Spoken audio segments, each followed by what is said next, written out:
G, one time, may nakilala akong napakalupit na babae sa club. Well, actually, okay naman kami nung gabi na yun. Matter of fact, papunta na nga dapat kami sa lugar kung saan dapat kami pumunta at gagawin na sana namin yung dapat naming gawing dalawa ng kaming dalawa lang sa loob ng isang madilim na kwarto.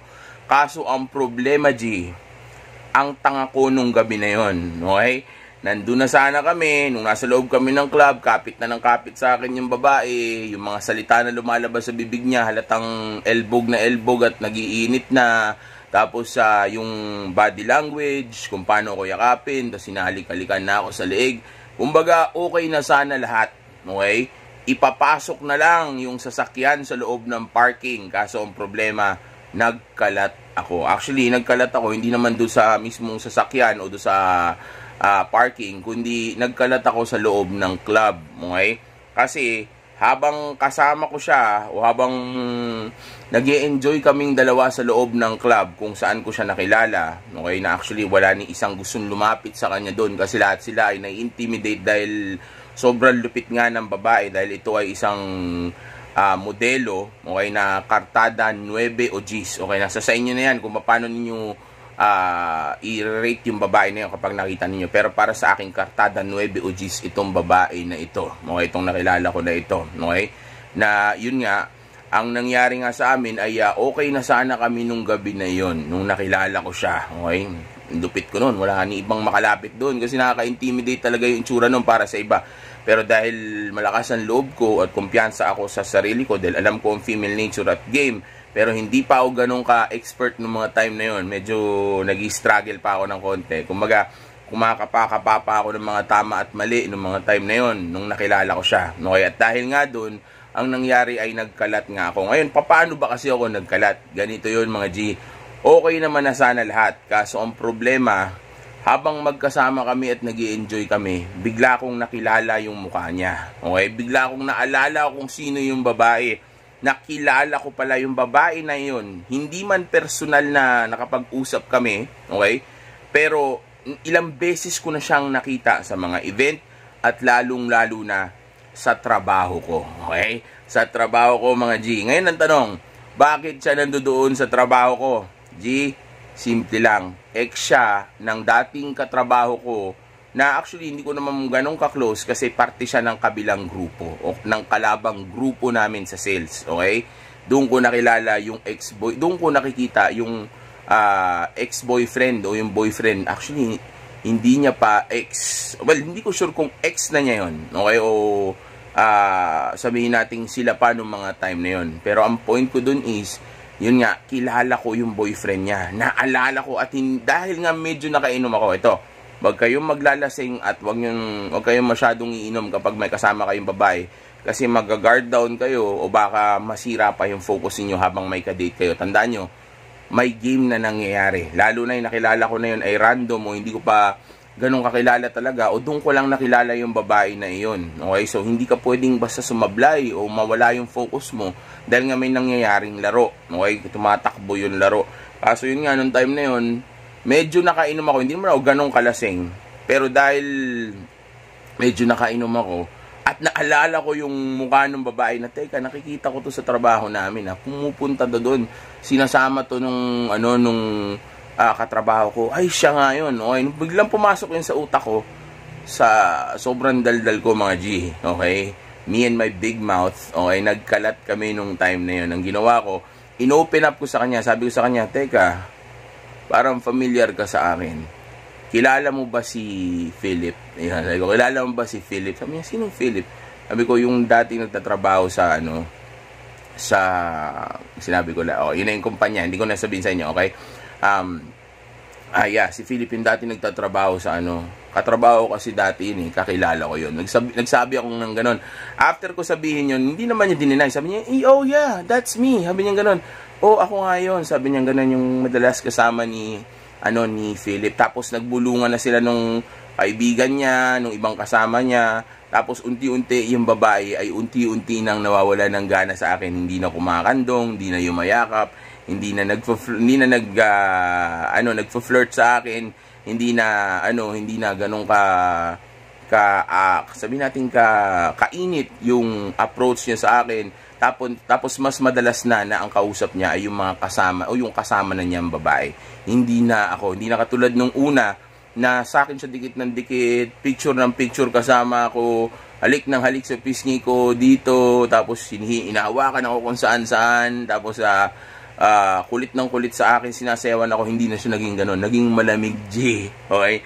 Naging malamig nang dahil lang sa katangahan ko nung mga time na yon na maging madaldal dahil nga nakilala ko bigla siya. Kaya, ang aral dito, kapag may nakilala kayo o may kinilala kayong babae at biglang naalala nyo, nakakilala nyo pala siya, o kakilala nyo yung ex niya o yung kamag-anak niya o kung sino man, G, wag mo na lang sabihin. Alam ko na yung iba doon, makakatulong kahit paano. Kunyari, kakilala mo yung kaibigan niya o kakilala mo yung kamag-anak niya, lalo na kung kakilala mo yung kapatid o yung parents niya, kahit paano makakatulong yun na kumbaga hindi niya isipin na weirdo ka o magmumukha kang hindi stranger. Kahit paano makakatulong yun.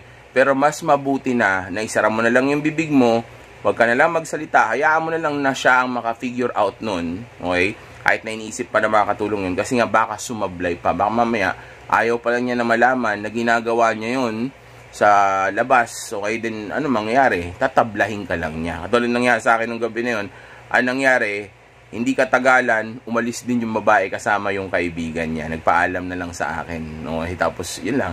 Wala na nangyari. Sayang. Di ba? Ano na sana, magbabarbecue na sana tayo, tutuhog na sana tayo ng karne. Okay? So, ang problema, dahil sa kadaldalan ng bibig ni Boss Josh, di ba? Ni Coach Josh, sobrang daldal. Akala ko siguro nung time na yun, nagbablog ako, naggarap ako, kaya daldal ako ng daldal. Well, di naman ako daldal ng daldal nung gabi na yun. Na-mention ko lang talaga yun. Nasabi ko, nakakilala ko yung, si Philip nga, yung lagi niyang kasama. Tinanong ko pa nga, boyfriend mo ba yun? Sabi niya ganun, okay naman kami. Sabi niya ganun, tapos, wait lang punta lang ako sa friend ko, may, lang kami. Tapos nag-usap silang dalawa. Habang nag-uusap sila, alam ko yun na yun. Tapos ayun na, sabi ko, ay, yari tayo doon, nadali tayo. Alam ko na, I made a mistake. Pero hindi pa rin ako nagbago. Hindi pa rin ako naghabol, hindi pa rin ako nag-adjust, hindi pa rin ako, sabihin nating nagpaka-beta-mil simp, hindi pa rin. Hinayaan ko lang siya na gawin niya yung gagawin niya, pero hindi na ako nag-exert ng effort kasi alam ko nga, nagkalat na ako. Tinitingnan ko lang kung kusa siyang babalik sa dati, yung attraction niya at yung interest level. Nagbago na kasi, di ba? Kumbaga, well, nandun pa rin yung attraction, nandun pa rin yung interest, pero bumaba yun at nagbago na yung pagtingin niya sa akin. So, yeah, nandun pa rin yun. Okay, pero yun nga, ang problema, hindi na siya interesado kasi nga alam niyang kakilala ko pala yung boyfriend niya o yung ex niya. Hindi ko alam kung ano sila nun. Pero later on, nakita ko iba naman na yung kasama niya sa, sa profile, niya, sa Facebook niya, ibang lalaki na. So siguro nag-break sila nun.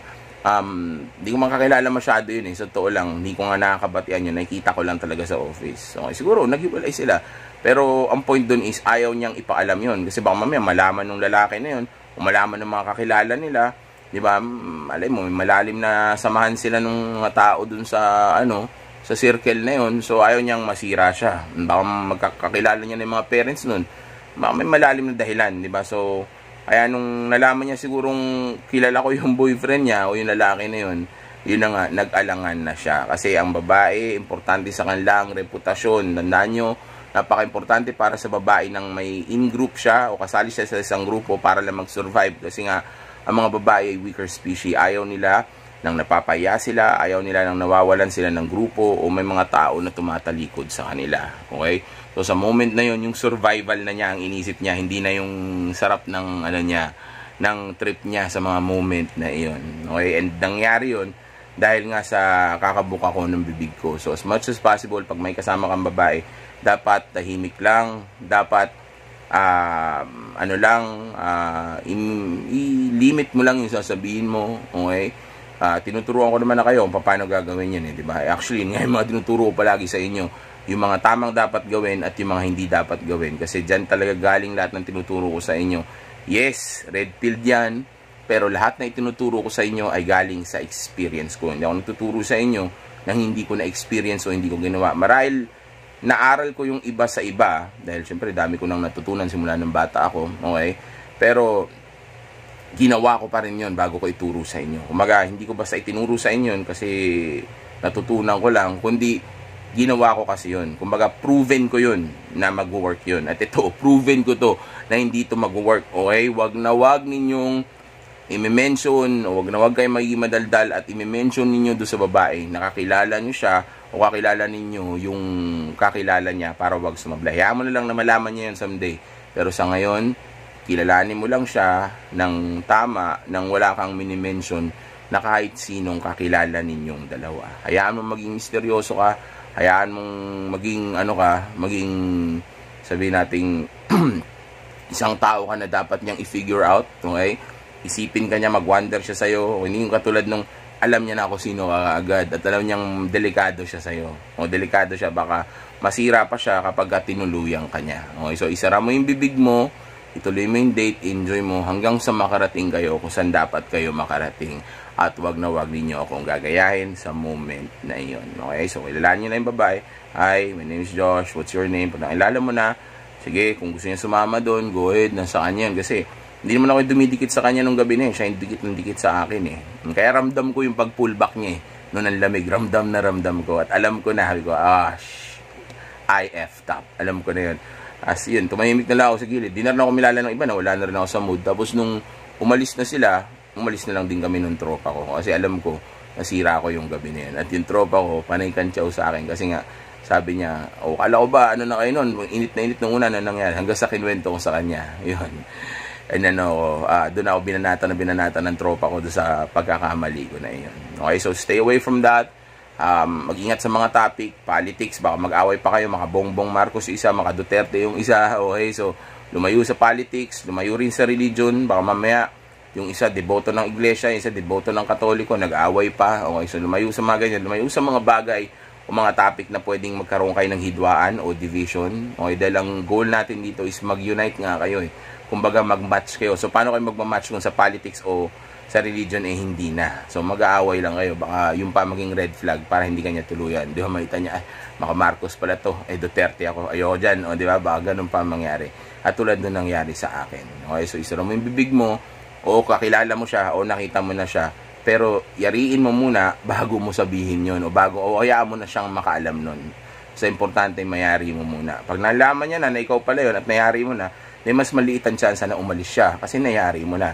Kesa sa hindi mo pa nayayari o nakukuha yung gusto mo sa kanya tapos sinabi mo na yun, di umalis pa. Kumbaga, kung aalis man siya, at least nakuha mo na yung gusto mo, di ba?